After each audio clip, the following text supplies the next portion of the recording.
You know, 3 of us can't manage on what I earn. What do you mean, 3 of us? I'm only here for the week. Are you? Well, yes. Come on.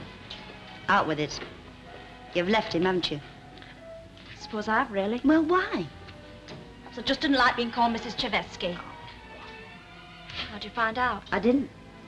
I just guessed.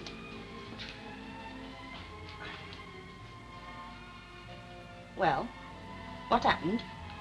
He had a bust-up. Well, what over? Oh, I don't know. We've had that many recently, we never stop having them. He's that moody. Oh, well, foreigners are. Are you sure that's all it is? That's all. You haven't been doing anything you shouldn't, have you? What do you mean? Oh, well, you're not a kid anymore. It's no secret round here why your dad left me. Well, it's me that's done the leaving this time. I've left Ivan. I'm not going back And now. what are you going to do? Get a job, I suppose. Oh, and where will you live? Well, I can't go back, Mum, I can't. You don't know what he's like when he gets one of his moods on him. You're frightened what he might do. Are you really set on this? Oh, well. You know you're welcome here if you want to stay. But try and get on a bit with our Dennis. For all I go at him, he's not had it easy, you know. What about your clothes? Did you bring your things? Most of them. Oh, now we know what that dirty great suitcase was in here of. You'll have to get a job, you know that, don't you? Anything going at your place? Oh, not in our department.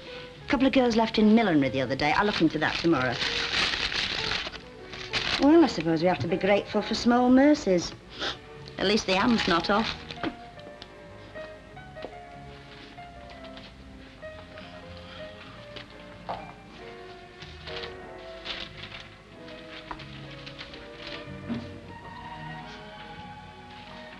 Mum? What? Shall I go blonde? Well, why ask me? If you want to go blonde, you'll go blonde, you know that. Ivan nearly went mad when he found a bottle of peroxide I brought in. I wouldn't care, but it would have wanted to take a mark off my front tooth.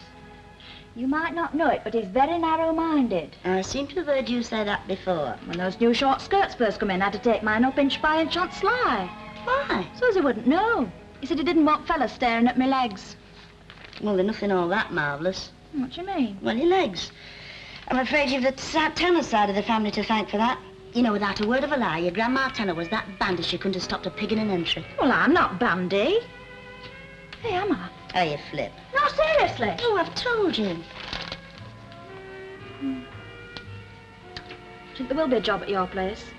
Well, there won't be anything permanent, but they're bound to be looking for staff for Christmas. What do I do after Christmas? Well, you've had time to think things out by then. You think I'll go back to him, don't you? Well, you've been back to him before.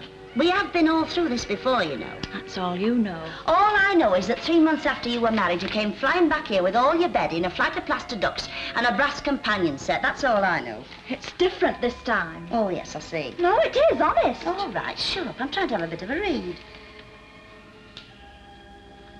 Mum. What? Nothing doesn't matter. Well, what? Nothing. You get on with your reading. It said it doesn't matter. What do you think to that new woman? One at shop. Didn't seem to have much to say for herself.